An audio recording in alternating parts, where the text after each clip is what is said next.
నుంచి హాల్లోకి ఒంటరిగా రాలేకపోయారు. జాతరకి వెళ్ళేవారా? ఏదైనా చెప్తే నమ్మేలా ఉండాలి అంటే. ఈ టైం ఏంటి? మీరు చేసే పనులేంటి? ఆటలుగా ఉందా? ఇంకొంచెం అయితే నాకు హార్ట్ అటాక్ వచ్చేది తెలుసు.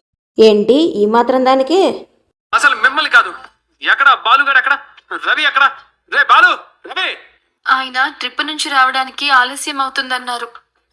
రవికి ఏదో ఫంక్షన్ ఉందంట. నిన్ను తిట్టానని మనసులో పెట్టుకుని శృతిని రెచ్చగొట్టావు కదా. పొద్దున్న నీకు అసలు నో నో నో ఆంటీ, ఇది నా ఐడియానే. రోహిణి ఎక్కడ? నిద్రపోతుంది. ఆ దృష్టవంతురాలే. మొత్తానికి మీరు భయపడ్డారన్నమాట. నేనేం భయపడలేదు. ఇంకెప్పుడు ఇలాంటి పిచ్చాట్లు ఆడొద్దు. ఇంట్లో ఎవరేం చేసినా అత్తయ్యకి ముందు నేనే కనిపిస్తాను. ముందు నన్ను ఒకసారి తిట్టి ఆ తర్వాత ఏం జరిగిందో తెలుసుకుంటారు. డోంట్ వరీ మీనా, ఆంటీ ఇంకోసారి మనతో పెట్టుకోరు. శృతి, నేను వద్దని చెప్తూనే ఉన్నాను. నువ్వు విన్నావా? నువ్వేమో వినవు. సారీ, ఫీల్ అయ్యావా? అరే అరే అరే, ఎక్కడ వచ్చారా? మావయ్య గారు వాకింగ్ కి వెళ్లారు. మరి మా అమ్మ? ఇప్పుడే తలస్నానం చేసి చలిగా ఉందని ఎండలో కూర్చుంటానంటూ డాబా పైకి వెళ్లారు. అందుకేనా ఇల్లు ఇంత ప్రశాంతంగా ఉంది? మీ కళ్ళేంటి అలా అయ్యాయి? ఎలా అయ్యాయి? మూతి పళ్ళలా అయ్యాయా? బాగా అలసిపోయినట్టు కనిపిస్తున్నాయి. రాత్రంతా కారు తోలేను కదా. పక్కన ఆపి కాసేపు నిద్రపోవచ్చుగా. కస్టమర్లు పొద్దునకంతా ఇక్కడ ఉండాలన్నారు మీనా, అందుకే ఆపకుండా నడపాల్సి వచ్చింది. నిజమేనండి, కానీ ఇలా నిద్ర మానుకొని పనిచేస్తే మీ ఆరోగ్యం ఏమవుతుంది? ఏం చేద్దాం, ఇలా ఓవర్ టైం పని చేస్తేనే డబ్బులు వస్తాయి కదా. మీ చేత్తోనే హుండీలో వేయండి. లేదు, నీ చేత్తోనే వేయి. ఇక నుంచి ఇలా రాత్రిపూట ట్రిప్పులు మానుకోండి. ఎలా కుదురుతుంది? పగలు మాత్రమే కారు నడిపితే డబ్బు సరిపోదు కదా. మనం రూమ్ కట్టాలి కదా. ఇప్పటికీ ఇంట్లో మా నాన్న తప్ప అందరూ రూమ్ గురించి అడుగుతున్నారు. మా అమ్మ అయితే మరీ వెటకారంగా మాట్లాడుతోంది. ఒకటి కావాలంటే ఒకటి త్యాగం చేయాల్సిందేగా. తప్పదు కదా మరి. అవును, నీ కళ్ళేంటి అలా ఉన్నాయి? అదా రాత్రి అని జరిగిందంతా చెప్తుంది మీనా బాలుకి.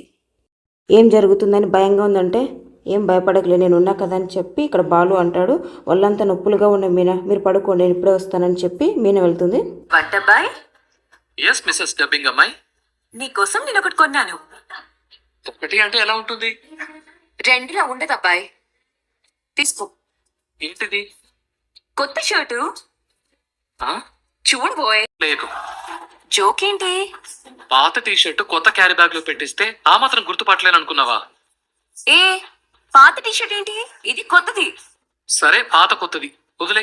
ఏ ఇటు చూడు, ప్రైస్ ట్యాగ్ కూడా అలాగే ఉంది. నిజమే, కొత్తదే. మరి పాతదని ఎందుకన్నా? సేమ్ టీషర్ట్ నాకు కూడా ఉంది. అది సేమ్ కాదు, అది మనోజ్ లా ఉంది, ఇది రవిలా ఉంది. Both are not same. నిజంగా చెప్తున్నాను, రెండు పక్కపక్క రోజులు వేసుకుంటే నిన్నటిదే మళ్ళీ వేసుకున్నట్టు ఉంటుంది. అయితే ఏమంటావు? వద్దా? అలా అనలేదు. అవసరం లేదు, నేను దీన్ని మా డబ్బింగ్ స్టూడియోలో ఎవరికైనా ఇచ్చేస్తాను. నువ్వు ఇష్టపడి కొన్నావు కదా, వేసుకుంటా. నువ్వంత దయదలిచి తీసుకోనక్కర్లేదులే. నీ కోసం నేను ఒక గిఫ్ట్ తీసుకొస్తే అప్రిషియేట్ చేయడం కూడా తెలీదు. అన్నీ మీ అమ్మ బుద్ధులే. నువ్వు నన్నను మా అమ్మని ఎందుకు కలుపుతావు? మీ అమ్మ కూడా నీలాగే, ఖచ్చితంగా కలుపుతాను. సరే, ఇవ్వు, వేసుకుంటాను. చచ్చినా ఇవ్వను. ఇల్లు తొడమని మీనాకిస్తాను. ఏ, అంత డబ్బు ఖర్చు పెట్టి ఇల్లు తుండడానికి ఇస్తావా? అన్నీ మీ అమ్మ బుద్ధులే. నువ్వు నన్నను, మా అమ్మనంత కలుపుతావు. నువ్వు మా అమ్మ ననలేదా? అయితే నువ్వు అంటావా? మా అమ్మ ఇంట్లో నిన్నే బాగా చూసుకుంటుంది. మా అమ్మ మాత్రం నీకు వాల్యూ ఇవ్వదా? ఇచ్చేది అయితే బ్లాంక్ చెక్ తీసుకొచ్చి ఎందుకు ఇస్తుంది? బ్లాంక్ చెక్ అయినా బ్యాంక్ చెక్కే. బ్యాంక్ లో డిపాజిట్ చేసి డబ్బులే వస్తాయి. అలాంటి డబ్బు నాకు అవసరం లేదు. అయితే నువ్వెప్పటికీ షెఫ్ గానే ఉండిపోతావు. ఉన్నా పర్వాలేదు. నీకు పర్వాలేదు, నాకు షేమ్ గా ఉంటుంది. షేమ్ గా ఉంటుందా? లవ్ చేసేటప్పుడు నేను షెఫ్ నని తెలీదా? ఇప్పుడు ఫీల్ అవుతున్నాను. అయినా ఈ సాలరీతో నువ్వు కారు ఎప్పుడు కొంటావు? నీకు నేను కావాలా, కార్ కావాలా? అసలు నాకు రెండు వద్దు. అయ్యో, నేను కూడా అయ్యో సారీ మీనా. ఏం పర్వాలేదు. పడింది ఏంటిది? ఆయన డ్రైవింగ్ చేసి చేసి అలసిపోయి వచ్చారు. చేతికి భుజాలకు ఆయిల్ మసాజ్ చేద్దామని వేడి చేసి తీసుకెళ్తున్నాను. అయ్యో, మొత్తం వేస్ట్ అయిపోయిందా? ఉండు, ఒక టీషర్ట్ ఉంది, నేను తీసుకొచ్చి తుడుస్తాను. ఓకేనా? టీషర్ట్ తో నూనె తుడుస్తావా? అది పనికి రాకుండా పోతుంది. పనికి రాకుండా పోవాలని అదే టీషర్ట్ తీసుకొస్తానని చెప్తున్నాను. ఏం వద్దులే, నేను తుడుస్తాను. నువ్వు వెనక్కి వెళ్ళు, జారి పడతావు. నేను వెళ్ళాను, కానీ మీనాను గుద్దేశాను. మెట్ల కింద ఆయిల్ పడిపోయింది, దిగడానికి వీలు కాలేదు. ఎందుకంత కోపం? ఈ కప్పులు తుఫాన్ లాగా టీ షర్ట్ లో తుఫాన్ పుట్టించావు. నువ్వేమైనా తక్కువ? నువ్వేమన్నా ఎక్కువ? నువ్వేమైనా ఎక్కువ? నువ్వేమైనా తక్కువ? ఏ చాపు, ఏంటి ఎక్కువ తక్కువ తీట్లేంటి? అర్థం పర్థం లేకుండా. అర్థం అంటే తెలుసు, అర్థం అంటే ఏంటి? పర్థం అంటే అవును, ఏంటి? నగ నట్రాలు నట్ర అంటే ఏంటి? పొలము పుట్రాలు పుట్ర అంటే ఏంటి? అవును, ఏంటి? ఉండు, నెట్లో చూస్తాను. ఆ. అమ్మయ్య, ఇప్పుడే మర్చిపోయింది తొందర నుంచి.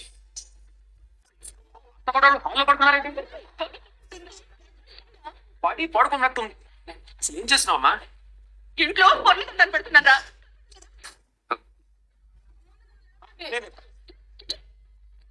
నేనా క్లీనా క్లీన్ కావాలి అడగరా. ఇది నన్ను చంపడానికి ఎవరు? మీనానా? దానికి ఇంతకాలం ఎందుకు అవుతుంది? వెరిదా? ఏం జరిగింది అత్తయ్య? నేను కింద పడి తల బద్దలైపోయి గడ్డి నరాలన్నీ చచ్చిపడిపోవాలని ప్లాన్ చేసింది. ఇంత పొడుగు ప్లానా? ఆ నోటికేం కాలేదా? మీరేం మాట్లాడుతున్నారో మీకేనా అర్థమవుతుందా? నేను ఇంక మిమ్మల్ని చంపాలనుకుంటాను. రాను రాను మీ నోటికి అద్దు పద్దు లేకుండా పోతుంది. ఈ వాడ పోసే ఫిల్టర్ లాగా మా అమ్మ నోటికి ఒక ఫిల్టర్. నేను పడి చావాలని కాకపోతే నేల మీద నూనెందుకు పోస్తుందిరా? నుంచి నా చావు కోసం ఎందుకు చూస్తుందో. మీ మమ్మీ అసలు మీనే నూనె తీసుకొస్తుంటే నేను చూసుకోకుండా డాష్ ఇచ్చాను. ఆయిల్ కింద పడింది. తుడుస్తానంటే తల తుడుస్తాను అనింది. నేల మీద కళ్ళు పెట్టుకుని నేల మీద చూడకపోతే చాలు. ఆయిల్ పడితే వెంటనే తుడవాలి కదా. చూడు ఎంత పెద్ద ప్రమాదం జరిగిందో. అసలు ఇది అటెంప్ట్ మర్డర్ కిందకు వస్తుందమ్మా. According to IPC 33. చెప్పు. ఏ సెక్షను? B section. రే, సెక్షన్లు చెప్పే మొహాన్ అనేది. మరి మేము నీ మీద ఎన్ని సెక్షన్లు పెట్టాలరా? మిగినందుకు మిగినందుకు నీ మీద సెక్షన్లు పెట్టి జైల్లో కూర్చోబెడితే చెప్పుకోడు మింగుతూ బతకాలి. నాకు కూడా అర్థం కావట్లేదా ఏం మాట్లాడుతున్నావు? ఇదేదో పెద్ద ఇంటర్నేషనల్ క్రైమ్ లో మాట్లాడుతున్నావేంటి? అది కాదురా, మన ఇంట్లో ఆయిల్ ఎప్పుడైనా పడిందా? ఇప్పుడు పడింది, అయితే ఏంటి చెప్పు. చెప్పకుండా నన్ను ఇలాగే పడుండనిచ్చి మీరు బాహుబలి సినిమా కథ కూడా చెప్పకండి. పార్ట్ 1 పార్ట్ 2 కూడా చెప్పకండి. ఉండమ్మా, బాహుబలి లాంటి కుడికి ఇక్కడ ఉండగా ఎవరో లేపేదేంటి? నేను లేపుతాను. లేపు రామ్మా.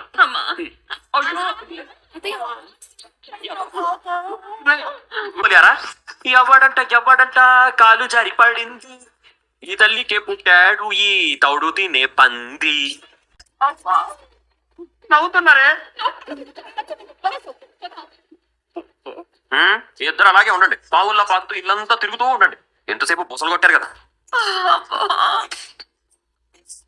ఏమైంది మనోజ్? కాల్ చేయరాను రోహిణి. అయ్యో బాబోయ్, ఎప్పుడు జరిగింది ఇది? ఏ వర్షం చూసిన రాత్రి? యాండి అమ్మా నువ్వు లే. పడేసేసరికి ఇంకా తగిలిందో. అయ్యో, చూసావా, ఎప్పటికీ నీకు వీటి వల్లే ప్రమాదం అని ప్రకృతి చెప్తోంది. నాన్న రిటైర్మెంట్ డబ్బులతో మొదలు పెట్టాడు, అది ఇంకా కొనసాగుతూ ఉంది. అయ్యో, ఒకవేళ నా నడుము విరిగి నేను మంచాన పడితే ఏమయ్యేది? నీ జీవితం మంచానికి అంకితం అయ్యేది. పెద్ద గోడలు గంజి నీరు కూడా పోయేదు. చిన్న గోడలు నీ దగ్గరికి రావాలంటేనే చేదరించుకుంటుంది. ఇక నీ దగ్గర నుంచి రూపాయి రాదని నీ పెద్ద కొడుకు విసుక్కుంటాడు. ఈ లేచిపోయిన ఆదాయం అంతంత మాత్రమేనని రూపాయి ఇవ్వడు. ఇన్నాళ్ళు తిట్టిపోసినందుకు నేను దగ్గరికి రాదు. చిన్నప్పటి నుంచి నన్ను పట్టించుకోలేదు కాబట్టి నేను పట్టించుకోను. అప్పుడు నీ పరిస్థితి ఎలా ఉంటుందో ఊహించుకో. మంచాన పట్ట మంచావతి. అలాంటి కర్మ నాకు ఈ జీవితంలో పట్టదు. అందుకే కాలు చేయి బాగున్నప్పుడు అత్తలు కోడలని కూతురులాగా చూసుకోవాలి. నోరు అదుపులో పెట్టుకొని మాట్లాడాలి. రోహిణి రోహిణి అని అంటే రోహిణి వచ్చి మనోజ్ని లేపి చైర్లో కూర్చోబెడుతుంది. ఇద్దరు కలిసి అక్కడ మనోజ్ అండ్ ప్రభావతి ఇద్దరు కూర్చుంటారు. నేల గట్టిదే సుమి అని ఇక్కడ బాల్ అంటే అయ్యో అనేసరికి అమ్మో నేను జంపు అని చెప్పి అందరు అక్కడ ఒక్కొక్కరుగా వెళ్ళిపోతారు. అవును, పండుగ చేసుకో. మీనా కావాలని నన్ను పడేసింది. అవును, మన ఇంట్లో జరిగే సగం సమస్యలకి తనే కారణం. ఎక్కడ తగిలింది అత్తయ్య? ఎక్కడ తగలేదు అని అడుగు. బాగా నొప్పిగా ఎక్కడుందో చెప్పండి. నా పాదం మెలికపడింది. ఉండండి, స్ప్రే చేస్తాను. నెమ్మదిగా. జాగ్రత్త రోహిణి, మా అమ్మ నాకంటే సున్నితం. తెలుసు మనోజ్.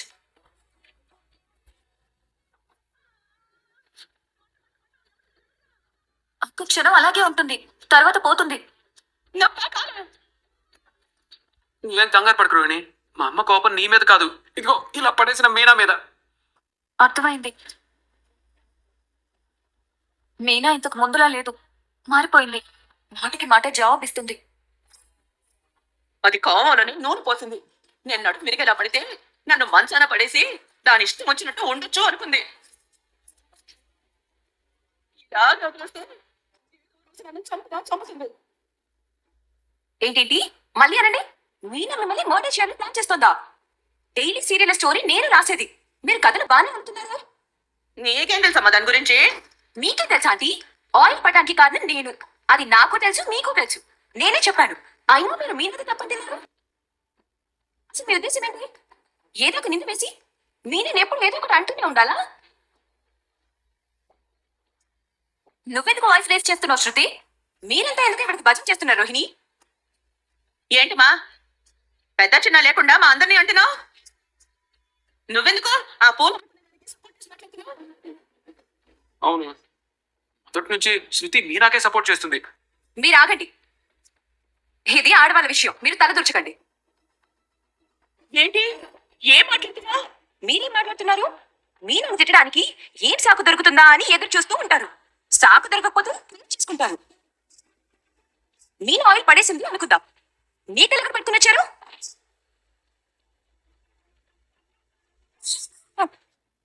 ఇంత నుంచి మీనా జోలికి వచ్చే ముందు ఆలోచించరండి.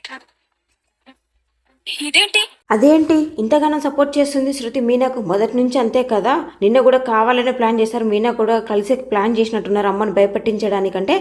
ఇది చాలా దూరం వెళ్ళింది, దీనికి ఒక ముగింపు చెప్తానని చెప్పి అని అంటుంది. నెక్స్ట్ ఇక్కడ మీనా అక్క నాకు కొంచెం నాటు వైద్యం గురించి చెప్పంటే మళ్ళీ ఏమైంది, మళ్ళీ మీ అత్త ఏమైనా తాగేసిందంటే అలా కాదు ఇలా కాలు బెనికింది ఇలా జారి పడిపోయిందంటే కాలు తీసే ఓ పని అయిపోతుందంటే లేదు అని అంటే ఆమె ఎంత తిట్టినా ఎంత అన్నా నువ్వు అలానే చేస్తూనే ఉంటావు అంటే చెప్పక్క ప్లీజ్ అక్క అని చెప్పి ఒక మెడిసిన్ లాగా చెప్తుంది. అవన్నీ కట్టి అక్కడ చేయమని చెప్తుంటే ఆ ప్రాసెస్ ఉంటున్నప్పుడే అక్కడ బాలు వస్తాడు. ఏం చేస్తున్నావు మీనా అంటే ఇది అత్తయ్య కోసము కాలు కోసం కాపడం పెడదామని ఇలా చేస్తున్నాడే, నువ్వు ఇంకా మారవా? బడ్జెట్ ప్రాబ్లమా? అది మీకు కాదు అత్తయ్యకి. వేడి వేడి నీళ్లు కాళ్ళ మీద పోస్తావా? బొబ్బలు వచ్చి పడబొబ్బలు పెడుతుంది. ఇంకా నోటికి వచ్చే పుష్కరం దాకా ఖాళీ ఉండదు. ఈ మూటను వేణిగల్లో ఉంచి ఆవిడ కాలికి కాపడం పెట్టాలి. నువ్వు చిన్నప్పటి నుంచి ఇంతేనా? అంటే నిన్ను చూస్తుంటే నాకు ఒక కథ గుర్తుకొస్తుంది. మా నాన్నమ్మ చెప్పేది. ఓ స్వామీజీ నీళ్లలో పడ్డ తేరుని జారిపడి బయటికి తీశాడంట. అది ఆయన చేతిని వెంటనే కుట్టిందంట. చేయి ఇదిలిస్తే మళ్ళీ వెళ్ళి నీళ్లలో పడిందంట. మళ్ళీ తెస్తే మళ్ళీ కుట్టిందంట. ఇదంతా చూసి నాలాంటి నోటితో దొరదగాడు అది కుడుతుందని తెలిసే బయటికి తీస్తారేంటి అని అడిగాడట. అప్పుడు ఆ స్వామీజీ కుట్టడం దాని నుంచి తప్పటం నా ధర్మం అన్నాడట. అలా ఉంది, నువ్వు వెళ్తే మా అమ్మ తేలై కుడుతుంది. ఈ తేలావతి కుడితే మందు కూడా ఉండదు. నువ్వు స్వామీజీలా వెళ్ళి భంగపడవు. ఇదే నా నీతి. కోడలిగా కాపడం పెట్టడం నా ధర్మం, నేను వెళ్తాను. ఆగా వెళ్తే ఏం జరుగుతుందో ఇప్పుడే కళ్ళారా చూపిస్తాను. నువ్వు మీనావే, నేను మాత్రం తేలావతి అదే ప్రభావతిని. నువ్వు వచ్చి ఎందుకు వచ్చావని అడిగాను అనుకుని చెప్పు. ఆ రాక్షసి ముక్కు మీద నూనె పోసి కాలు జారి పడేలా చేసింది. తిప్పే నోరు తిప్పే నోరు ఆగమంటే ఆగుతాయా? అయ్యో నొప్పి. అది కావాలనే చేసింది. ఇప్పుడు అత్తయ్య ఏంటి కాలు ఇరిగిందో వేరిగిందో చూడడానికి వచ్చావా? కాపడం పెట్టడానికి వచ్చాను. అయ్యో ఆ వంకతో నేను నా కాలు మీద పోసి అనుపడాలని చూస్తున్నావా? కాదు, మీ నెత్తి మీద పోతామని తెచ్చాను. ఇది ఇందులో లేదే. ఇవన్నీ మీ మనసులో నుంచి వస్తున్న మాటల్లా ఉన్నాయి. లేకపోతే ఏంటి, ఆవిడ ఎలా మాట్లాడతారో ప్రపంచంలో ఆవిడ తెలిసిన వాళ్ళు ఎవరైతే ఉన్నారో వాళ్ళంతా చెప్తారు. ఆవిడ తేలైతే నేను స్వామీజీని. కాపడం పెట్టడం నిజంగా నా ధర్మం. కాదు నీ కర్మ. వెళ్ళు.